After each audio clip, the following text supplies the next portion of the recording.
Il était une fois, il y a pas si longtemps que cela, une petite fille qui habitait avec sa maman.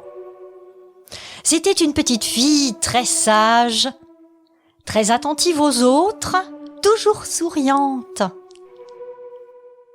Et comme elle était fière ce matin-là, elle avait revêtu son plus beau manteau. Ça n'était pas n'importe quel manteau, c'était un petit manteau rouge avec des boutons qui brillaient que sa maman lui avait cousu. Comme ça, lui avait certifié la maman, tu n'auras pas froid. Et puis, tu vas les traîner aujourd'hui. Et ce sera pour une occasion vraiment formidable. Tu sais, ta grand-mère est malade. Et comme elle est malade, elle est triste, elle est seule. Alors, ça serait une excellente idée si tu pouvais lui apporter une galette et un petit pot de beurre que vous pourriez partager ensuite ensemble. « Oh oui !» fit la petite fille en battant des mains.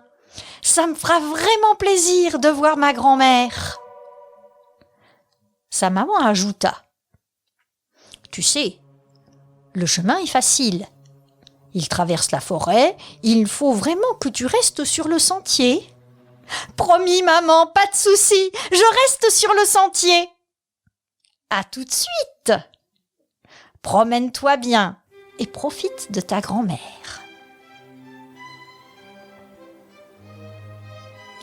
La petite fille partit toute contente.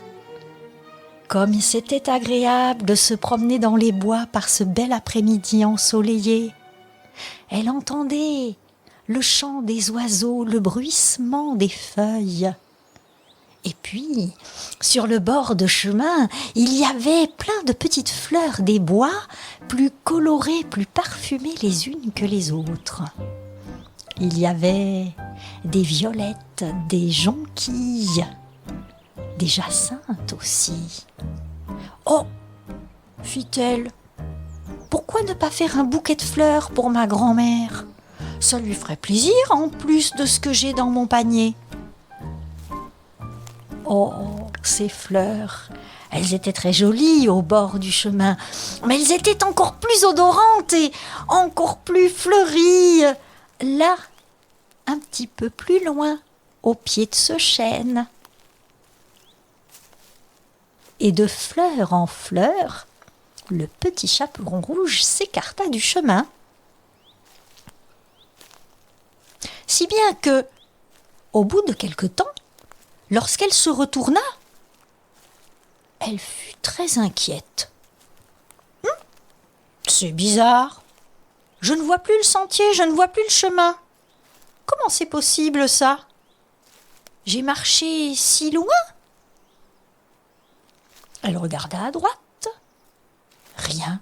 À gauche, rien non plus. Droit devant, rien bien sûr, et derrière, encore moins. Ah ça alors ? Mais c'est que je me suis perdue dans cette immense forêt. Comment je vais faire ? Il n'y a personne pour m'aider à revenir. Elle essaya d'appeler, mais sa voix était nouée dans sa gorge par l'inquiétude. C'est alors qu'une silhouette apparut derrière un immense tronc d'arbre bien noueux. « Oh ! Bonjour, monsieur !» fit le petit chaperon rouge, soulagé de voir enfin du monde. « Et que faites-vous par ici, monsieur ?»« Oh, moi, vous savez, je connais les bois par cœur. » « Ah bon ? Mais vous allez peut-être pouvoir me rendre service, monsieur. Moi, je me suis perdue. J'allais à la maisonnette de ma grand-mère et je me suis écartée du chemin pour lui cueillir des fleurs. Et là, maintenant, j'arrive pas à retrouver le chemin. »« Oh, mais c'est pas grave, fit le monsieur en lui faisant un petit clin d'œil. Moi, je vais t'aider à te raccompagner. Suis-moi. » « Ça alors !» fit le petit chaperon rouge.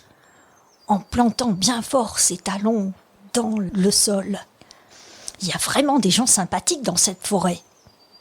Par contre, ce monsieur, il n'a pas l'allure des autres messieurs que je rencontre d'habitude. Et au fait, mais comment s'appelle-t-il? Je ne vais même pas demander son nom.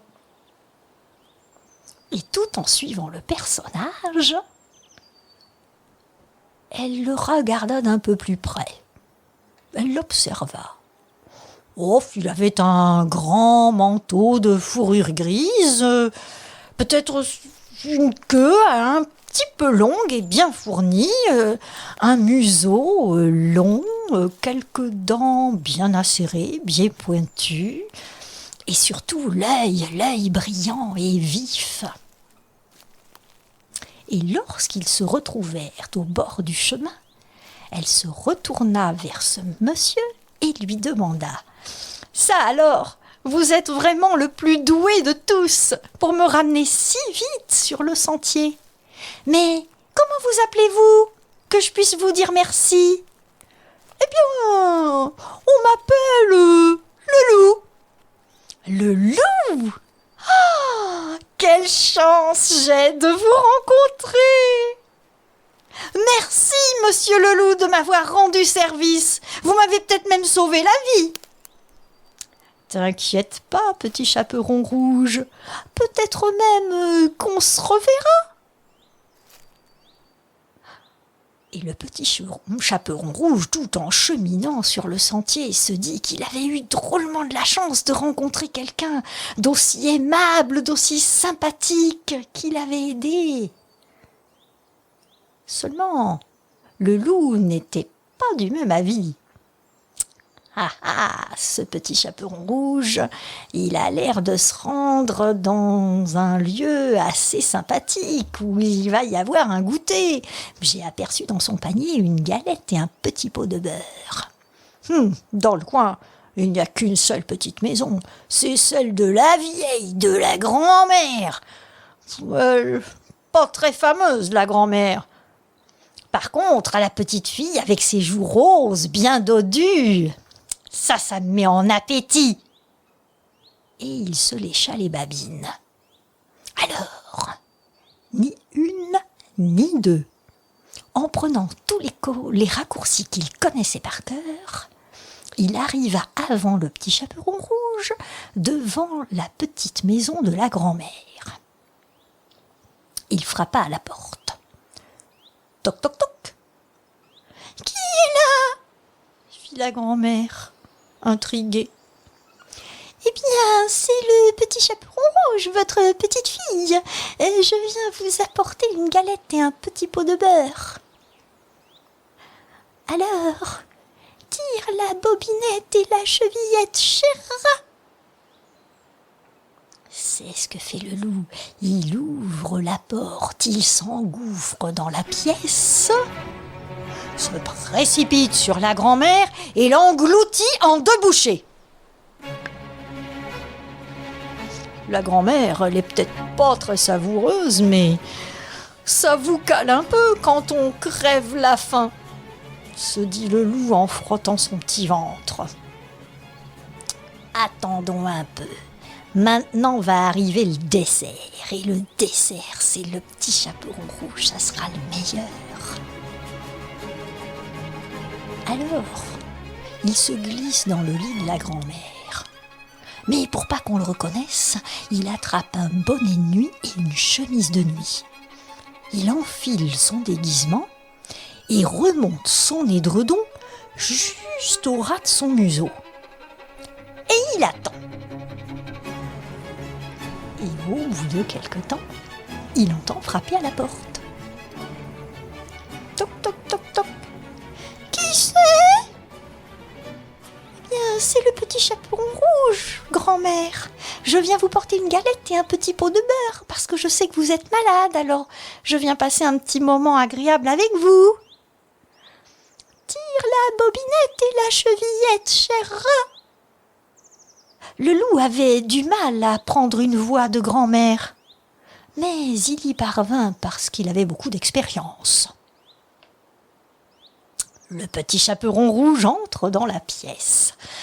Ah, il y avait du feu dans la cheminée. Ça réchauffe l'hiver. Et en s'approchant du lit, il observa la grand-mère. Le petit chaperon rouge était un peu étonné. Sa grand-mère n'avait pas tout à fait l'air qu'elle avait d'habitude, pas tout à fait la même tête. « Oh, grand-mère ! Mais comme tu as de grands bras !»« Et c'est pour mieux t'embrasser, mon enfant. »« Mais, grand-mère, comme tu as de grandes oreilles !»« Mais c'est pour mieux t'entendre, mon enfant. »« Oh, grand-mère, mais comme tu as de grands yeux !»« Mais c'est pour mieux te voir, mon enfant, dans ton petit chaperon rouge, dans ton petit manteau rouge. »« Oh, grand-mère, comme vous avez de grandes dents. »« Ah, ça, c'est pour mieux te manger, mon enfant. » Et il avale le petit chaperon rouge en une seule bouchée.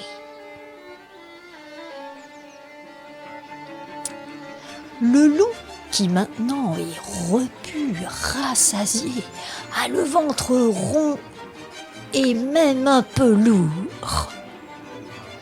Et il se dit que la seule solution pour bien digérer la grand-mère et le petit chaperon rouge, c'est d'aller faire une sieste.